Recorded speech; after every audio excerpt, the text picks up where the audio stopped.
Yo, it's Ethan McKinley's Questionable. Hit the music. Ba, ba, ba, ba, ba, ba.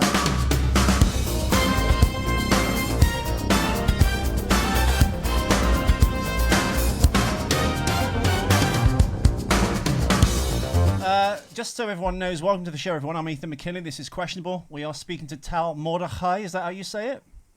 Yeah. Can you hear me now? I can, yeah. You're a bit faint, but I've got you plugged in via the, hardline, so you should be clear enough, I hope. I was going to say put the camera on, but that just kills half the signal. Should I turn on the camera? No.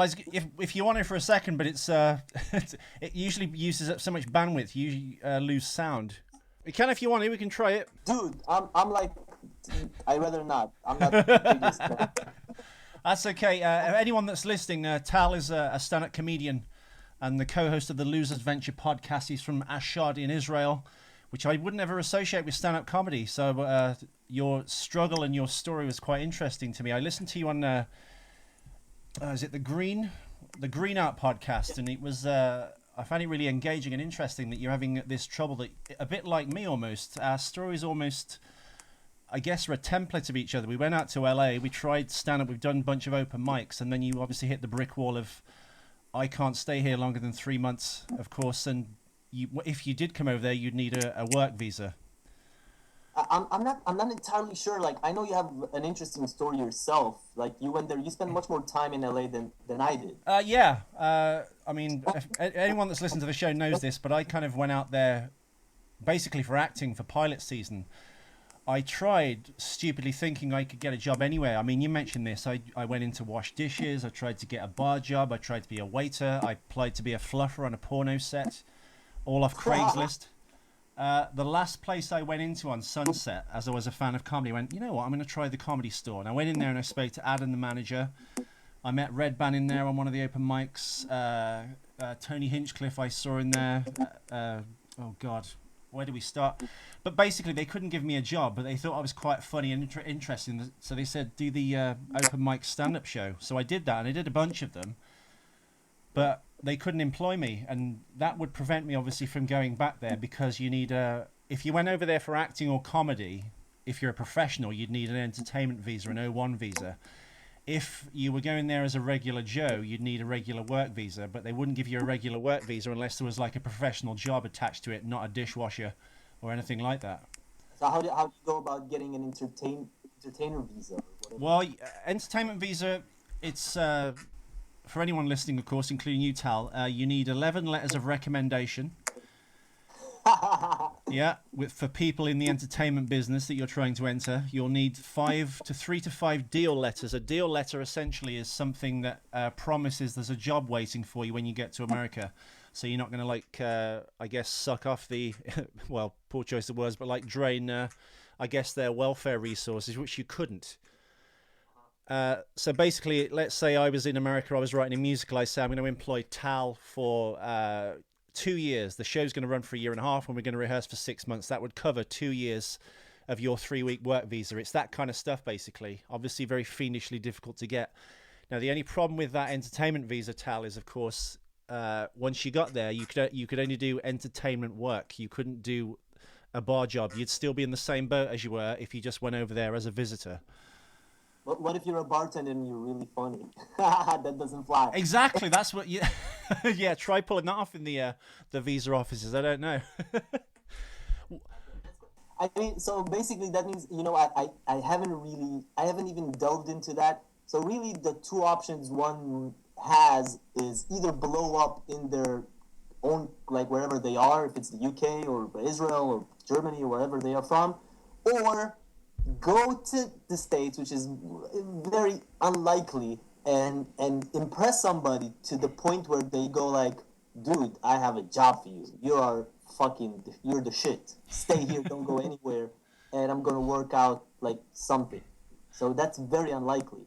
What's your story? What's the comedy scene for you in Israel? You're in between Gaza and Tel Aviv, right?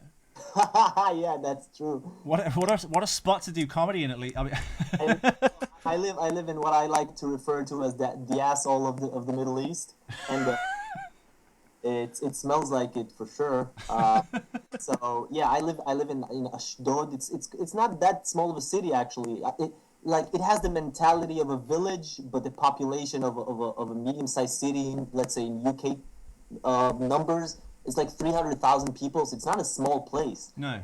The mentality is of like of a village in like Moldova or some shit. Sorry about that. I've been to Tel Aviv. It was a lovely place. Yeah, that's the thing. So I really, I grew up listening to, stand up in English, and I studied medicine for 6 years in English abroad.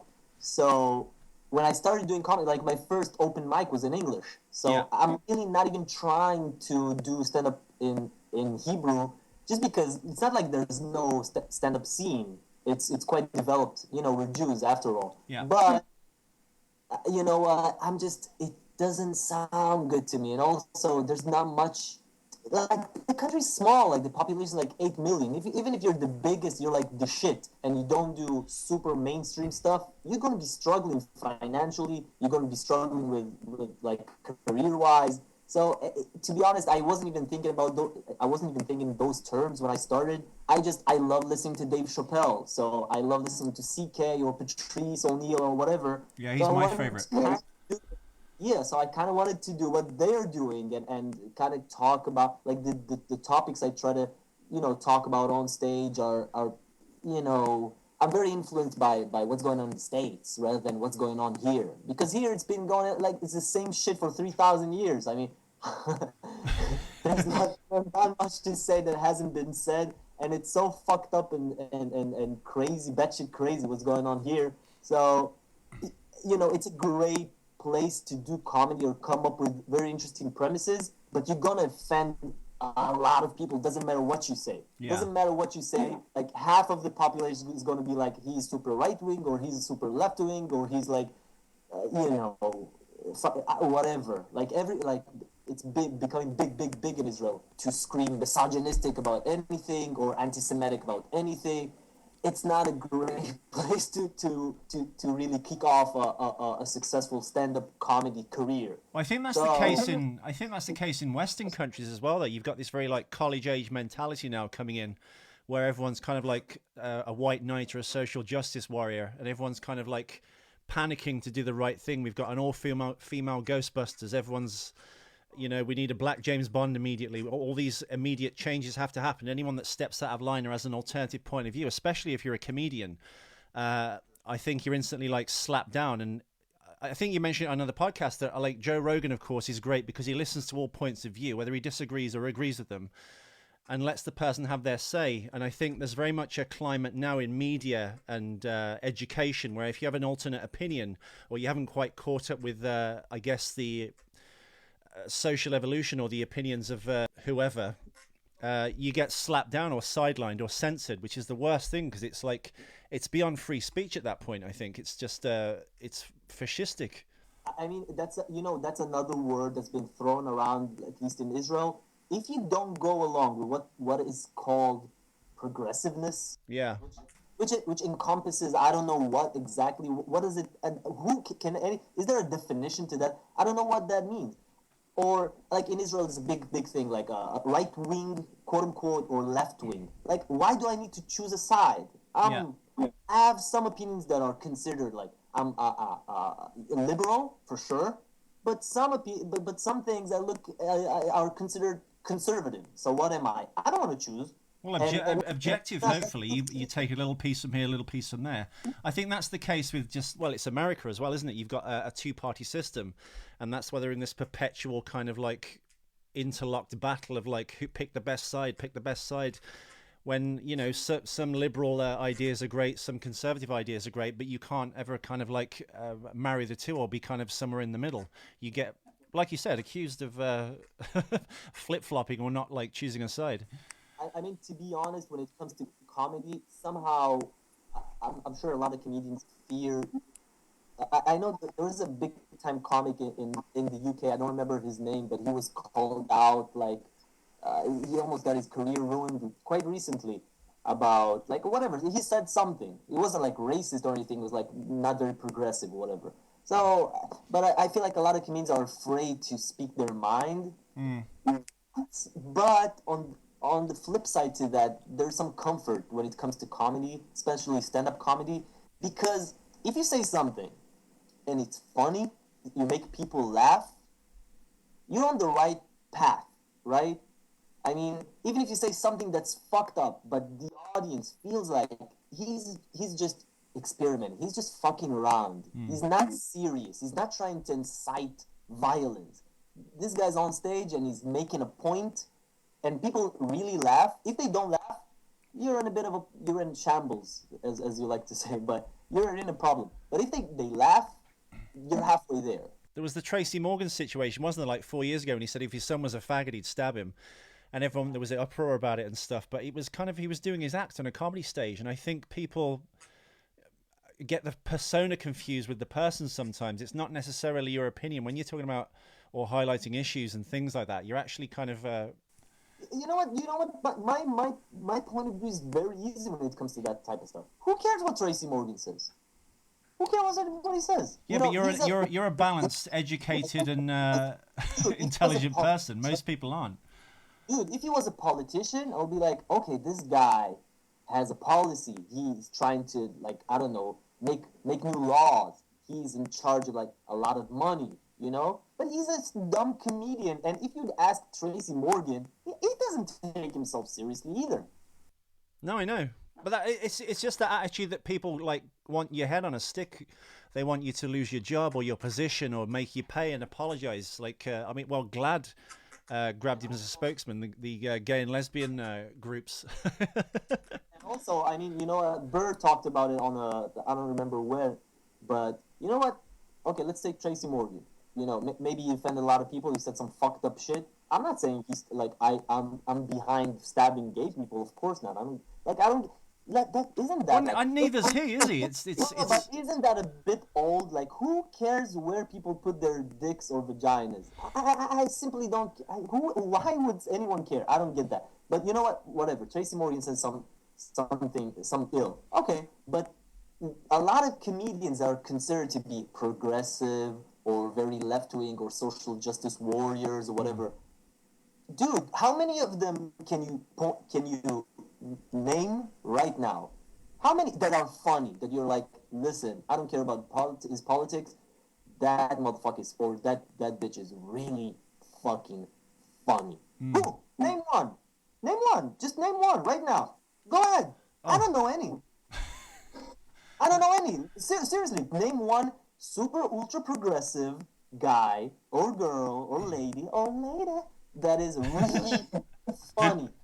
You go like, I don't give a shit if she's super left-wing or he's super left-wing or super liberal. He's really funny. He makes me like, I giggle like a fucking schoolgirl. Woo! No, I completely agree. Well, I think it is progressive in a sense. Comedians are. I mean, they present these ideas hopefully in a way to make the audience think. The problem is obviously now is more people seem to get offended than they used to.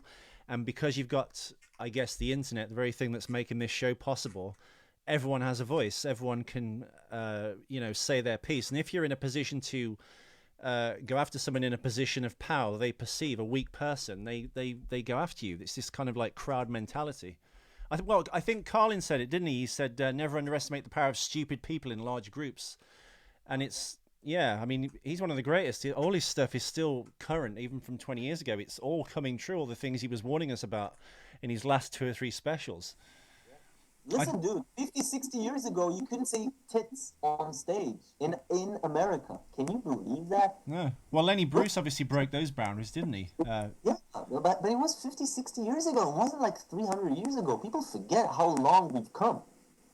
I think also people tend to forget that comedy for the most part needs to have a victim. Whether you mean it or not, you need to have a target, be it a person or a thing or a political ideology or something. It's I think people are kind of forgetting that. What's the scene like for you in Israel? You perform in English, right? I just want to, there was a big Oscar thing right now with Oscars so white and all that type of stuff, and black people boycotted the Oscars.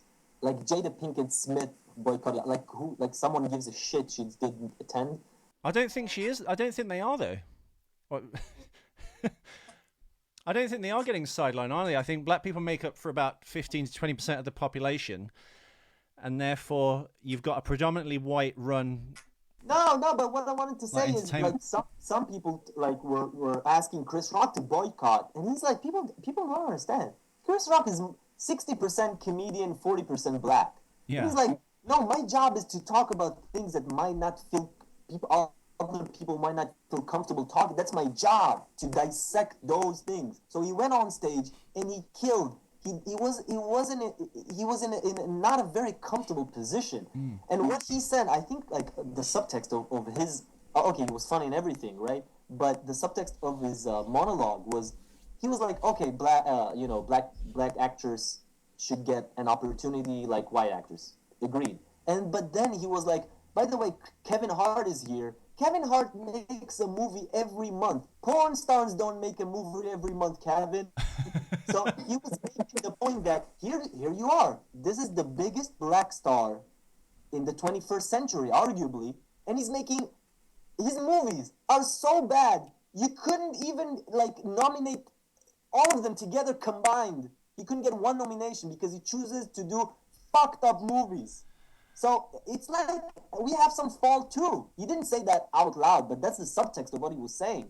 No. I completely agree. Where's Denzel? What movie did he make this year? It's not like, okay, they should get an opportunity, but when they do get one, they go for a lot of them go for the money. It's not like they made like really great movies that should be nominated.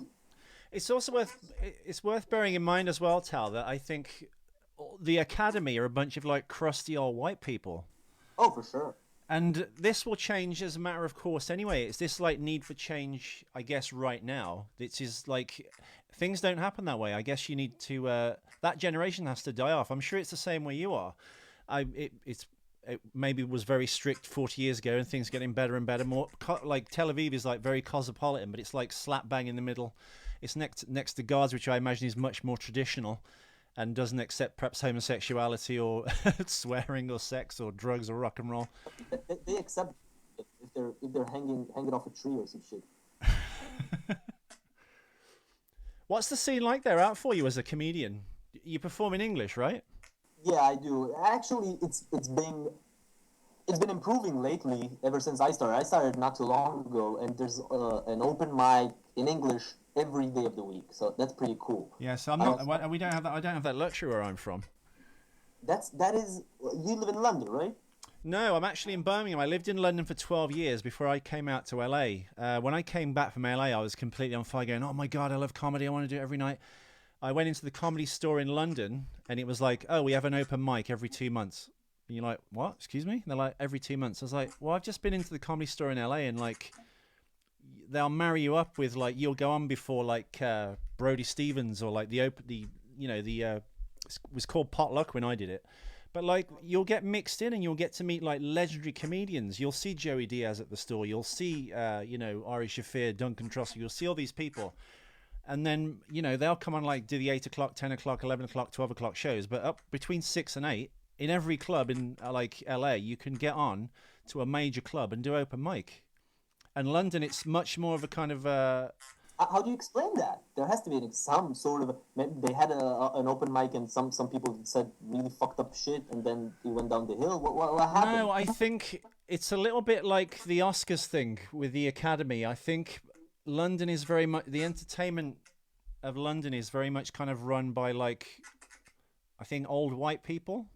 Not that it's racist in a sense, but they're only interested in you if you're a named comedian. Who's a great British comedian? Contemporary great British comedian? Okay, I know Jimmy Carr. I would say Stuart Lee's very good. He's like very laconic, very super clever, very political, but like he like gets the audience to think. Not necessarily like crying, laughing, funny, but like he's like really, really good. But I don't know. I couldn't name any. Not that there's any bad. There are like I guess bad ones here. I just think I'm much more, as you are, I'm sure, acclimatized to the American kind of style. I got when I'm still young, but when I was younger, I grew up. I felt like I need to affiliate, and growing up, I affiliated with anything American, American hip hop music, fucking American sports, sport teams, American comedy, blah blah. I didn't want to hear nothing about nothing else. But you know, British humor when it comes to Gervais, Monty Python, Mr. Bean, that's arguable. He's obviously extremely successful in shit, and he loves cars, so I have to be on his side on that. But it's just I don't know what it is. It's very weird to me how British humor and American humor is almost like black and white. How do you explain that? I don't know. I think in the case of Gervais, he's the only like hard-hitting kind of American comedian, I think, who's very much in that American style where he takes no prisoners and calls it like it is. But a lot of the other English comedians, I don't know. I couldn't answer that question. That is, it's just because it's not like there's no craving for British humor. Mr. Bean and Monty Python and Ricky Gervais are in the any top 20 list. Yeah. Of comedy, any 20 top list. Top 20, sorry. So I simply, but it's not really, I mean, Monty Python is not really stand-up. Gervais is not really a stand-up comedian per se. And Rowan Atkinson is not a stand-up comedian. Who is a stand-up comedian? Don't know. I think England's very much more character comedy, isn't it? Yeah. Brilliant. But it's not stand-up. I mean, maybe that is something that you could fill that gap. I mean, there's no, there's no hating. I really can't think of a British comedian really making it in the States. That's very weird to me. Yeah, I know. I couldn't agree more. Ricky's the only one, I think. You should be the next one, brother. Well, we need to find open mics. That's I basically just need to do more homework and kind of find the bars, coffee shops, and pubs that actually kind of do it. Why not? Do a thing with comedians. Just get like a cool bar that suits like stand-up comedy, and go to a bar with like a bunch of comedians. And I'm sure you tried that before, and be like, "Yo, we need open mic. We need a place. Do it. Publish it on Facebook. Publish it, like, give away flyers. Grind that motherfucker, and get like 20, 30 people there, and word of mouth. Maybe it'll blow up. I mean, I don't feel like you have, unless you're gonna buy a club, which is probably not a very smart idea. No. I think that's the only way to go about it. Like, podcasts change the game a little bit, but still, it's not that easy to get a lot of listeners to podcasts. No, that's completely true. I mean, that's why I kind of started doing the podcast. It was my kind of comedy boot camp. Not this one in particular. This is kind of my like Rogan-y type one where I meet interesting people. But the other one where I do like one every day pretty much and try and find jokes and be funny. That was my kind of outlet. But no, you're completely right, Tal. It's something I need to look into. But to me, you just do. I don't know if you're like a stream of consciousness type of shit. I don't want to get into that. I don't want to sound like a uppity fuck. But I mean, you just want to be heard. That's a very primal feeling comedians have. You need to put shit out there. Yeah, no, completely. I agree. It almost fucking breaks my heart to hear that you don't have like an open mic scene. Like in Tel Aviv, you have an open mic scene. Is the plan for all those comedians in Tel Aviv like you? Is it the dream for all of them to leave and try and get somewhere else, get to London, get to like Canada, America, Europe to do comedy? I do not think so. No, comedy in Hebrew is completely different than comedy in English. It takes a whole different like set of tools to be funny in English than to be in Hebrew. Hebrew sounds like terrible. Like. If I'll send you a link of arguably the most successful stand-up comedian in Israel doing stand-up in Hebrew, you'd be like, this fucking guy has a tumor in his throat or some shit. Sounds awful. What's the style of comedy compared to like the American? I mean, it's really hard to pinpoint what is American comedy, because it's an entire world of people, of characters, of points of views. If it's quote unquote black or urban or very laconic type of comedy, like Todd Berry, for instance, or people that rent like Burr or Joey Diaz that just goes off the rails, or really smart. Or Mitch Hedberg. Yeah, there's so like how can you? It's like saying what's British music like? Well, I think maybe in the sense that we discussed earlier that you've got British character comedy, then in America you've got this like lone kind of gunman in a sense, angry at the world, just kind of like giving his point of view across, hoping to, I guess, carry the audience along. Sure, Israeli comedy is very different than almost the complete opposite of Richard Pryor, meaning there are no storytellers per se, which that's what makes my dick hard. Yeah. I want you to start a premise, say something, and then walk me hand in hand through all of your fucked up thoughts, your feelings, your emotions, and then flip it on me, put a finger up my asshole, and make me laugh. That's what I personally love. No Bruno, but but that's what I love. Like Rich Pryor, Stephen Carlin, a lot of Joey Diaz is a storyteller. Yeah, no, I completely agree. That's my kind of favorite too. It's like that hard hitting. This is the weirdness that's my life. This is what's wrong with the. Suck me into a parallel universe for 20 minutes or 30 minutes or 5 minutes and make me forget about everything and be in your head, and we're going to walk through this together. And I want you to take me on a journey. That's what I love.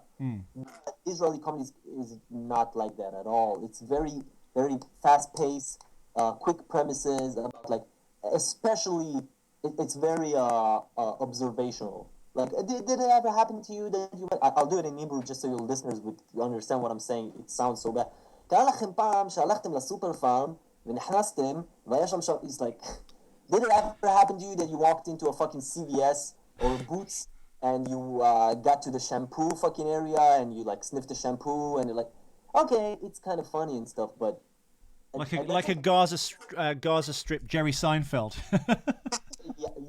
yeah, like Jerry Seinfeld with Down syndrome. Have you ever noticed?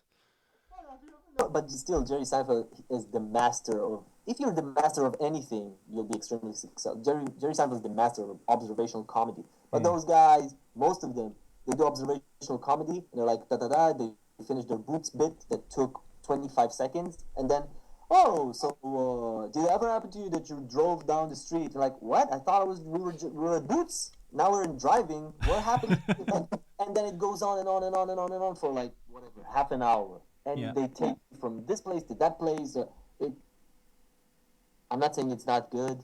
It's just not my cup of tea. That's all I'm saying. But most of the Israeli comedians go for that. It's just I don't enjoy it personally too much. So. Well, I mean, now you've said all your influences. It's I guess that's the way you are. You left a background in medicine, didn't you? You were about to graduate to become a doctor, and you quit at the last minute, right, to be a comedian. You crazy fuck. That is correct. That is correct. Yeah, my Jewish parents were thrilled about that decision. Because I've just figured out maybe a back door for you to get into the States. You go on a student visa and you finish your final year or whatever it was in medicine. Yeah, unfortunately, I don't think that is possible. I can graduate, and then perhaps try to get started my residency there, but then obviously after 2 months of not attending the hospital, I guess the police is gonna look for me or some shit. Because... Well, yeah, but you could go to the hospital, just collect material, and just do open mics at night. That's an idea. Imagine all the crazy shit in an LA hospital that'd be pulled out of people's asses that you could just do stories on. Oh yeah, I mean that's I have some material from spending 6 years in med school for sure, but it's too much hustle for me. Those crazy Gentiles, and they're like, he had a cricket ball in his ass. No, I mean it's not just like medicine was. I went to my psychologist today. I'm not even joking. I got misty. She was cutting deep. That's what I'm trying to say. So I'm still trying to figure out what was that all about, this whole medicine like thing. I still love medicine. I have a soft spot in my heart for that. My dad is a pediatrician, so it's not like I hate medicine, and it's not like I just quit it. I quit med school to become a comic. But this shit makes me feel good, and I feel like, you know what, if I really work hard, I might have a chance. And with medicine, I dragged my legs to the hospital in the clinical years, fourth, fifth, sixth, and I felt like I want to throw myself out the window. So it's like that's no bueno. Well, laughter is the best medicine, they say. Sure, I'm just reading an awesome book. It's called Man Looking for Meaning. It's a Viktor Frankl book. You should check it out. It's about this Holocaust, like a big gunner in psychotherapy. He's up there with like Freud and those guys, and he was a Holocaust survivor. And it delves a lot into humor and how people survive really dire situations. So I find that really fascinating. What was your when you went to LA? What was your experience? Because you did, is it Kill Tony or Thunderpussy or both?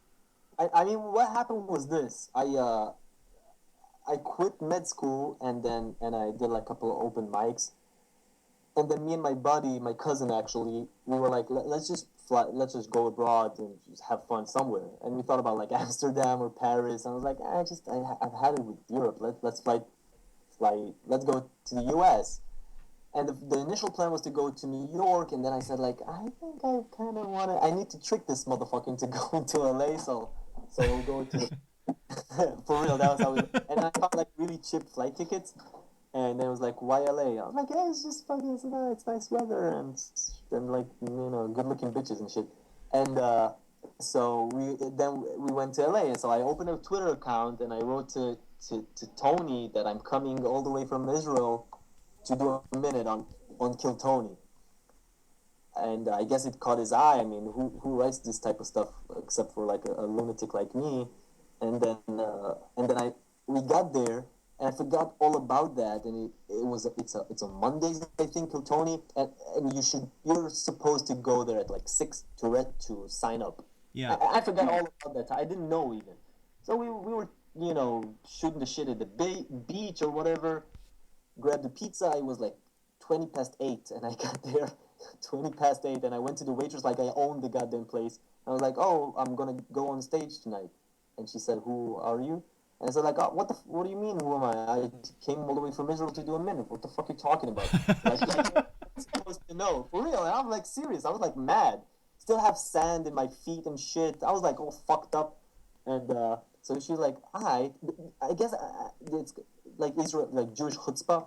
So she was like, okay, let me ask. So I guess she went back to Tony, and she was like, there's some fucking random ass little Jew brown person that says that he came from Israel and he needs to do a minute on Kill Tony.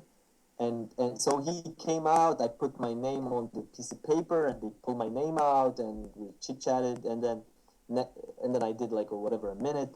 It was fun. And then I saw Diaz, and I, you know, it was just shooting the shit, really. And I went there like I was lurking there like 2 or 3 times. I just went to get as much comedy, to absorb just as much comedy greatness as I could. Right. This is the most awesome place. And that was pretty much it. I came back to Israel and trying to figure out like, what am I going to do in this comedy game?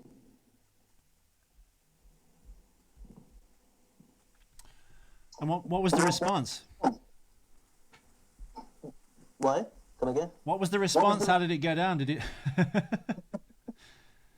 What do you mean? Back like? Well, you got up there in front of Tony, right? So what happened? You did your piece, and then.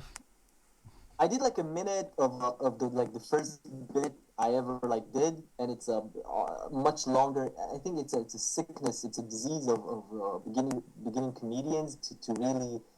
There's a lot of fat in sets. Yeah. And I guess it takes a lot of time to figure out like, okay, this sentence didn't really, you know, move the premise along. I don't need this, but it takes a lot of time to understand that.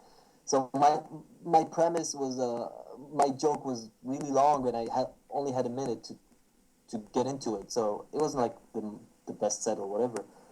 But then in Kiltony, after you do your set, you get critiqued, and so we were shooting the shit and talking. I was like saying ill shit. I think I was dehydrated or something for real. I was like, I said some fuck stuff, like the stuff I said they were so, it was so weird, and it was like out of the ordinary. So I guess like that made them remember me. Was it in the belly room? I just said like a whole bunch of shit about like Arab people and Russian people and black people. I don't even know what I said. You know, like I think Tony Hinchcliffe went like talking all the way from Israel to be racist as fuck. What the fuck is going on? So and then I even said like I hate Jews more than I hate Arabs because I know more Jews, and said like all. Were you upstairs in the belly room? Yeah, I was upstairs in the belly room. Yeah, that's where I did mine. I did a bunch up there, and I did one in I think the main room, the one at the front. I'm not like a manly man like that. I like vaginas, but what I'm trying to say is like I get emotional sometimes when there's no need to be emotional. But to me, when I went there, it was the first time, and I went there and I was looking around. I was like, because I knew the background of the place, and I was like, fucking Patrice was here. Yeah. Pryor was here. Robin Williams was here. Bill Hicks, Andrew Dice Clay, Seinfeld, yeah. Everybody was here. They all were here. And if I make people laugh, those walls that, you know, prior, the voice, that you know, the voice of Pryor echoed of those walls. Well, it's absorbed all that comedy and all that feeling, hasn't it? It meant something to me. So to make people laugh at the Comedy Store really meant something to me. So I was like jolly and giddy as fuck when I left. How many open mics have you done up to that point? When did you start? I started like a year ago. Okay. Not many, to be honest. Just because I find it rather difficult to write good jokes. Which is really, because I consume so much comedy. I kind of feel like I have a good sense of this is some good material or not. So if I feel like this is not good material, I just don't even bother.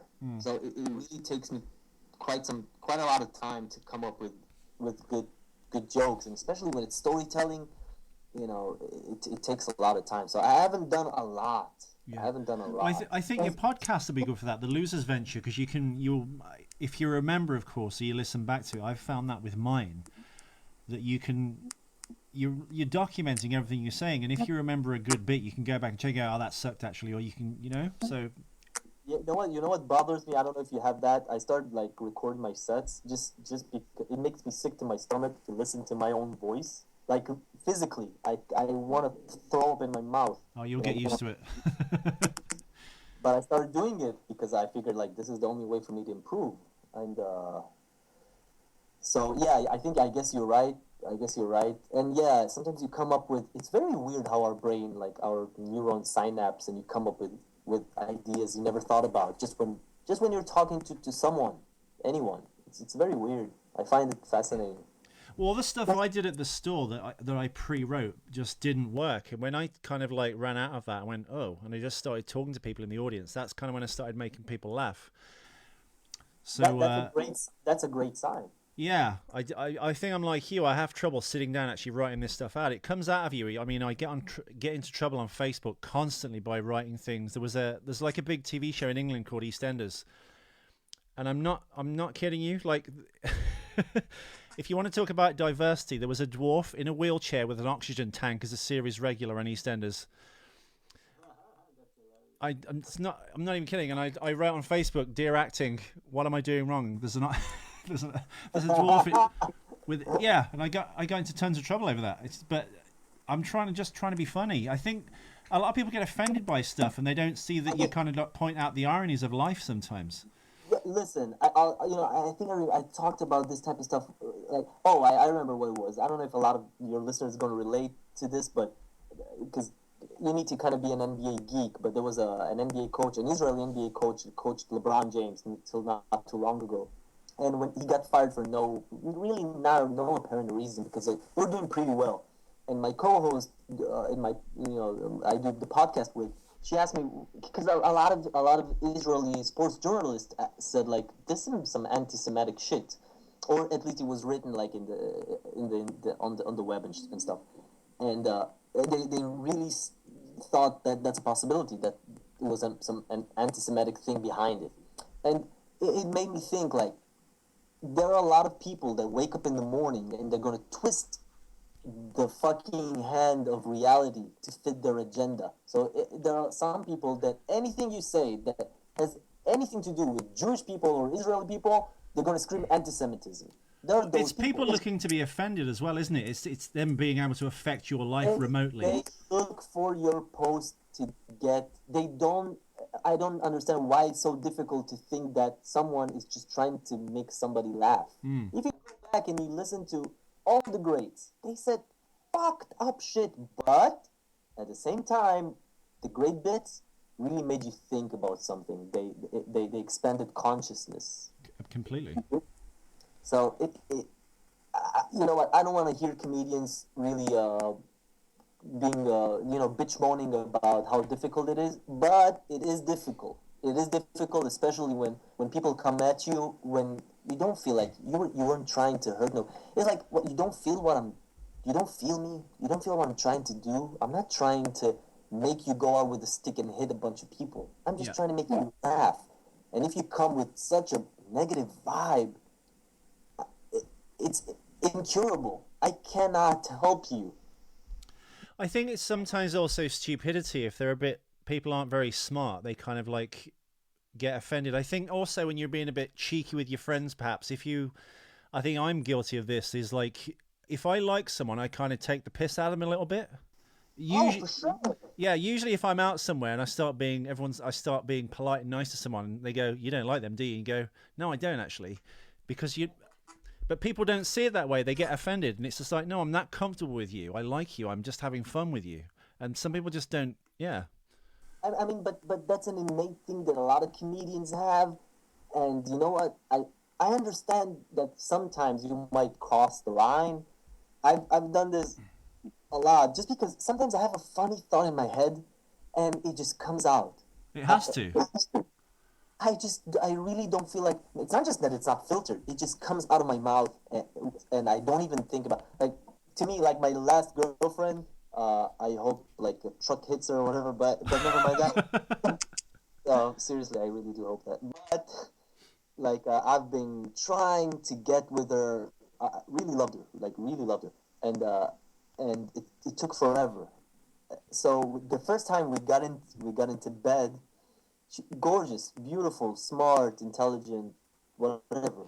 She's a great girl. But the first time we got into bed, I put my thing in, and for some reason, I don't know why, in my head, the word pussy and Lucy started like kind of mingling each other in my head. Loosey-goosey. And I told her, I was looking her in the eyes. First time we were having sex, and I said like, you know what, your pussy's kind of Lucy. That's a first time we're having sex, and she got so mad. She got so mad, and I wasn't even trying. I was just like, it's kind of funny, no? And she's like, no, it's not funny, fucking no. Why would you say that? I'm like, no, it's not that. It's really Lucy. It's just kind of funny, no? Like, no, it's not funny. It was, but I get into that type of stuff all the time. I think it's a guy thing as well, though, isn't it? I think guys can take the piss and have fun with each other, and don't get so like destroyed by it. Where women are kind of they're so built on confidence through their looks and stuff. The fucked up thing is this. I say a lot of things that might be interpreted as misogynistic or whatever. Like my mom called me a woman hater once in a while. But that's fine. We all are. The thing is, the fucked up thing that ruined my theory about like women are this or that. The best friends I have and the funniest people I know are women. That's just from my personal life. Like the funniest people I know and the most fun to hang out with are women. But generally speaking, yeah, I think you're right. It's just, I never walked like a fucking a sidewalk and I saw like 8 girls sitting in a coffee shop and thought to myself, you know what? I really want to join them. It looks like a lot of fun. No, that never happened to me. Never. Yeah, it's I don't know, when someone like says something derogatory about me, be it on Facebook or to my face, I kind of understand that you're that comfortable with a person that they're kind of being able to be that way with you, whereas I think a lot of people don't. And I think it's some comedians or anyone with that kind of like slightly left of center or like outside of viewpoint on things kind of comes up against all the time.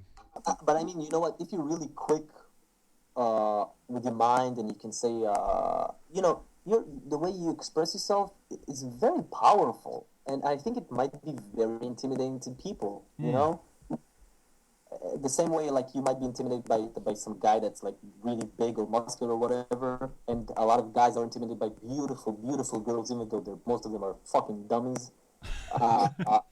It might be I'm a small dude, and I get myself into weird situations where I talk really, I say fucked up shit, and people are almost afraid of me because it's intimidating to them. It's almost like I give them a slow thumb in the ass, and they cannot help it. Like it's up to me to decide when I'm gonna stop. It's going in. It's going in. It's going in. Yeah. I mean, so I get it, but the thing is, I never, even if I say something that's really fucked up, I'm not saying that my intentions are not bad. I don't want to make you feel bad. I'm just trying to make a point. Yeah, no. Sometimes I cross the line. I know that, but I'm not a bad guy. I say, you know, the first bit I ever did was about sexually harassing girls in Auschwitz. I'm like trashing Jews, and I'm Jewish. Not like I hate all Jews. I'm just making a point. And whatever, it was I'm not gonna get into that, but see if I can get away with that though. A lady in the audience got so mad at me. I think I even talked about it on Kill Tony. A lady in the audience who got really mad at me because she's like she said you should never ever make fun of sexual harassment. I was like, I was making an observation about something that really happened. Someone sexually harassed a lady in Auschwitz, and the point was, you know, this guy's amazing. You know, like people are giving him shit in the media, and I think he's amazing because, you know, I guess he can get an erection in Auschwitz. I could never get an erection in Auschwitz. So. I suppose the lady was boiling with hatred because she thought I said that it's okay to sexually harass women. This fucking dummy. So, whatever, it's gonna happen. I started accepting the fact that it's gonna happen. Well, I think that's the problem, isn't it? I think also when that happens though on a stage as a comedian, you can't back down. Bill Burr was talking about Nick DiPaolo, talking about 9/11, and someone stood up in the audience and went, "My wife died in that building," and then Nick DiPaolo went, "Yeah, let's dig her up and fuck her." Oh my god, remember that? Yeah. That is so fucking funny. I think that's it as well. Yeah, if you kind of wilt on stage and kind of bend, I think they turn on you even more. It's yeah, and you can never. That's one of the someone told me that, like at the store. Never apologize. No. Never apologize. Yeah, I mean it's difficult enough to come up with good material, but then if you have a heckler, shit can escalate very quickly. Yeah, completely. I just forgot, actually, Tal, we were talking about good comedy scenes. I found out 2 days ago my cousin runs a comedy club called The Stand in Newcastle in England. It's about 600 miles away from me, but he said that scene there, you can get on an open mic every night. There's so many bars that do it, as well as our club, and we also like grow and nurture new comedians. So maybe like England's a place for you to come. Oh, Lord. I think you go down a storm. This crazy Jewish guy from. Oh man, fuck that shit. I don't want to get like kidnapped by Hamas or some shit. You have enough of like ISIS motherfuckers and Al Nusra and I don't know what the fuck's going on in London. I don't know. I know ISIS are building fucking tunnels beneath your house as we're speaking. Oh no, not London. It's Newcastle. It's north. It's just below Scotland. So people don't even understand what I'm saying. I don't even know. Oh, of course they will. If you work in America, I think they will. I think there's I think you go down well in England. What's that situation like where you're from? A lot of you- Jews in Newcastle, by the way. I don't know, but Jews seem to do well in comedy no matter where they go. You know what I'm trying Larry to David, Woody Allen, to name the top two that I can think of right now. fucking Roseanne, Yeah. fucking Joanne Rivers. There you go. Just, Have you seen the Joan Rivers when she has Bridget Nielsen on her chat show and she calls her a cunt in front of the audience? I'll send you the link to it later. It's phenomenal. Joan Rivers, if anyone doesn't know who Joan Rivers is, where have you been? She's like one of the greatest comedians ever, male or female, purely because she pulled no punches and she was the most probably offensive commentator on anything, even to people's faces. If she was on a red carpet, she'd say awful things to them, but she was hilarious. She had the biggest balls, perhaps, in like comedy history. Yeah, indeed. Yeah, that's pretty. That's a way to, that's a great way to be remembered. Oh yeah, God, completely. Yeah, no, I think I just need to find a scene here because I don't live in London anymore. I need to kind of like get back into it. Why not go back to this? Like, I don't know. Why not this? Why not write? Try to come. I know it's extremely difficult. It's not like I'm one of those people that don't do comedy and are trying to give you advice. But no, please do.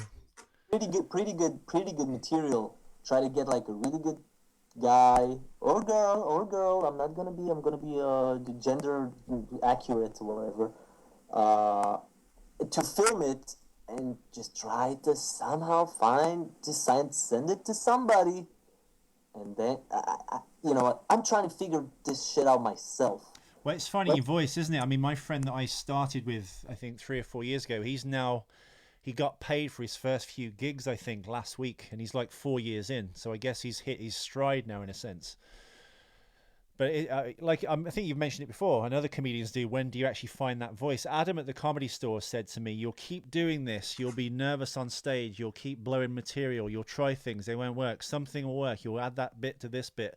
But he said at some point, you'll stop caring what the audience think and whether you think they will like you if you can make them laugh. And he said when you get that singularity in your mind, when you just go, "I don't give a fuck what these people think. I'm just going to talk." He said that's when you start becoming funny. That's when you do find your voice. Can you imagine that is a profession when one of the people that really know what they're talking about, like the manager at the comedy store, world famous comedy store, the tip he gave you as a professional, once you stop giving a fuck, things will start happening. That's fucking hilarious. Just don't care about what the people that paid money think, and then things will start happening. I think it was just his way of saying, I guess, relax on stage and stop worrying about, who's out there, what they think. If you don't get a laugh on that joke, don't panic and like plow into your next bit. Pause, take your time. But obviously, it takes a long time to get comfortable with an audience that you stop, giving a fuck, basically. Yeah. But it was great advice. I can see completely what he means. Yeah. The thing is, it's not that easy to really get. And you know what? A lot of people talk about, a lot of comedians talk about, like, if you're funny, you're funny in front of any audience. And, I have to agree to a certain extent, but there are some audience that are just, they don't have the potential to be receptive to what you're trying to do. And I don't know what it's like in the UK, especially in London, I guess, with all this progressive, like, trend going on. But, you know what? Maybe because the audience is such, bunch of giddy, what the fuck am I talking about? Like, desperate bunch of cunts that just want to get offended. Maybe someone that will be extremely rude, extremely out of their minds could, flip it on them. You know what I'm saying? Yeah, that no, completely. You're like, yeah, and then you go like, no, it wasn't. I'm doing a character. It's the character. It's like South Park. It wasn't me. It was Cartman that said it. It wasn't me. Well, that's the funny thing, isn't it? They can get away with like more treacherous things in terms of getting ideas across, comedic ideas, if it's animated. I think that's so bizarre. Right. So what I'm trying to do right now, just because I'm stuck in the Middle East. Fucking great place for comedy, but especially in English. But it seems like you're in a great place. I'm quite envious that you've got all these outlets and opportunities, especially where you are. That sounds great. It sounds fantastic. How were you treated when you came to America through customs? Did you get any funny looks because you were like a Middle Easterner? Oh no, because I had a visa since I was 6 years old, and I've been to the States once already. Okay. Yeah, because when I came through Tel Aviv 4 years ago, I was shooting a commercial out there doing an animated commercial for Schweppes. And I got treated like complete dog shit when I came through. I was searched. I was not, well, strip searched, but they didn't go put their fingers in my ass or anything. But I had to take all my clothes off. They went through all my bags. They were sniffing my shoes with these like devices to, for like, I guess, powder residue of like weapons or drugs. I have no idea. But yeah, it was fucking. It was like Midnight Express. It frightened the piss out of me. I actually watched that movie. I watched like 6 movies in my entire life. I'm terrible when it comes to movies. Jesus. It's just my ADHD or whatever. But yeah, I watched that one. Terrible. And I understand what the fuck you're trying to tell me. Yeah. Jesus Christ. Yeah, I'm not sure why I was singled out, but yeah, God, I was there for like 4 hours just answering the same questions. This fucking looking motherfucker. I do look suspicious. I was wearing leather trousers coming through, so maybe that was it. They probably thought I was some like crap rock star or drug dealer. Why'd you wear leather pants on it? Don't just wear. Because I'm an asshole. Not everything clicked right now. I now understand everything. I see. Oh, okay. No, leather pants. Yeah, I just try to keep it low key. It doesn't usually I don't know. I have something in my. I'm a brown person.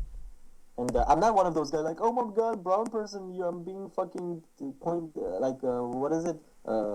Persecuted. No, not persecuted, but shit.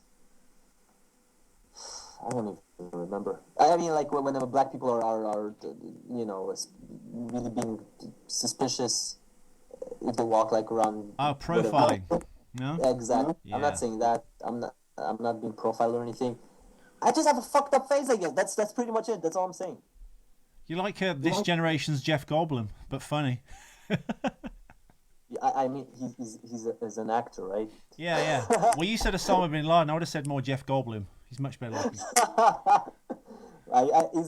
Is that a compliment? I oh yeah, totally. Goldblum's awesome.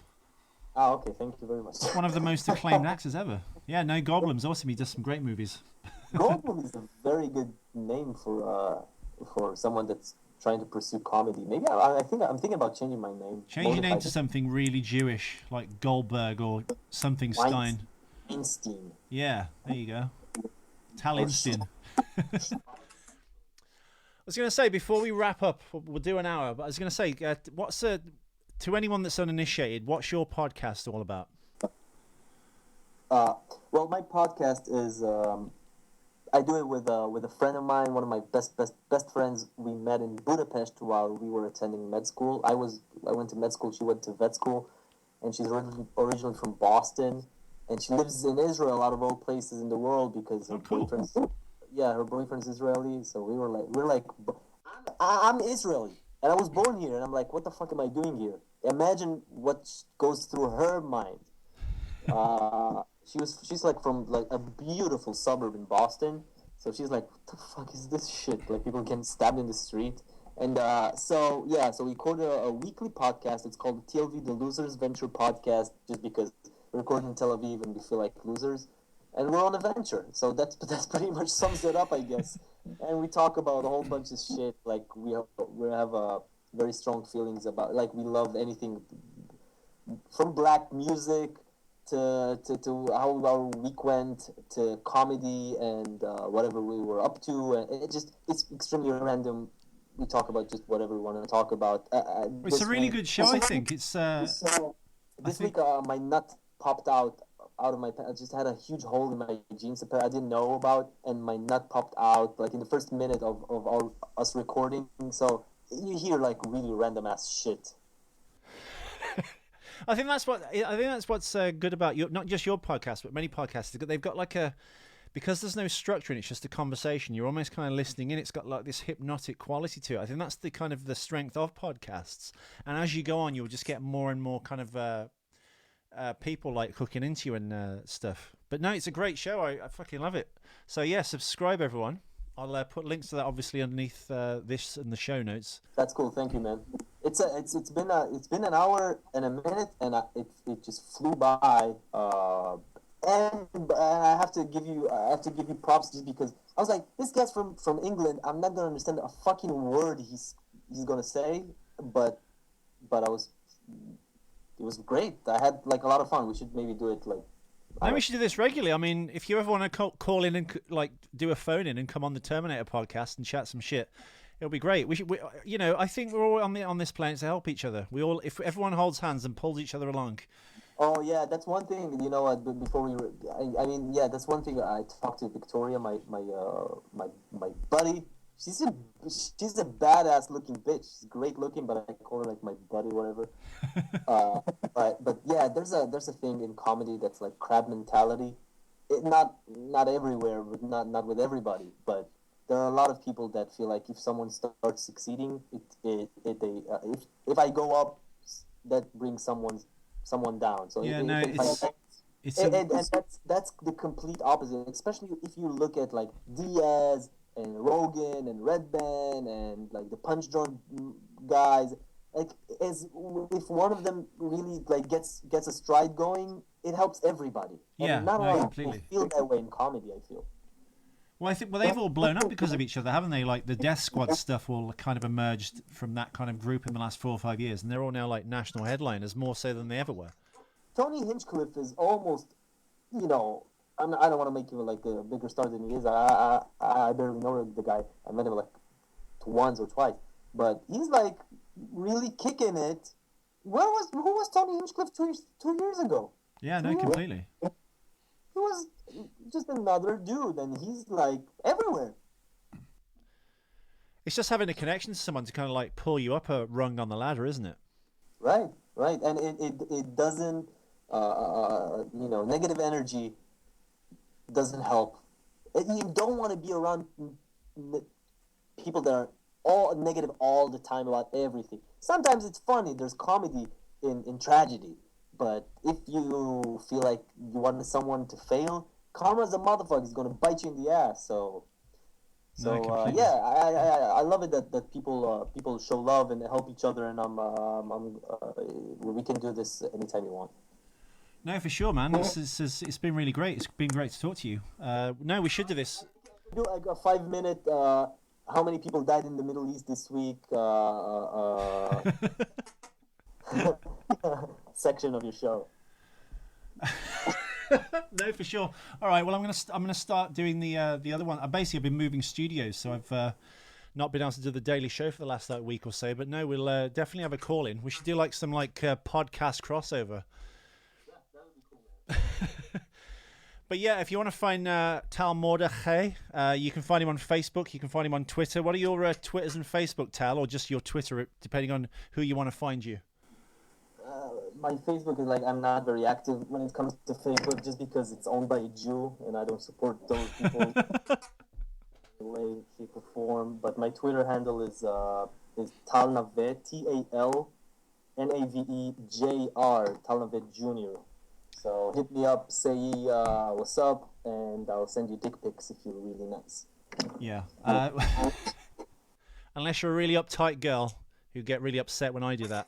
I was talking about like guys, but yeah, if you're a girl, I might send them. Either or, he doesn't care. He's also got the Losers Venture podcast. I'll put that as show notes under each under the episode. Of course, you can find him on Twitter. There's going to be a link to that, and his Facebook, and his Losers Venture podcast. Please subscribe and follow him on those. I've just had an idea, Tal. Why don't you marry your friend from Boston, come to the States, and start off on the Boston comedy scene like Patrice and Bill Burr and Dane Cook did? I'm that bad looking that like customs gonna be like, oh way you fucking married that brown person, so that's out. I thought about it, but it's just not. I don't think it'll fly. Change your name to Goldblum and say you're Jeff Goldblum's nephew or son. I swear to God, you'll be in like Flynn. You know what? I'm so desperate.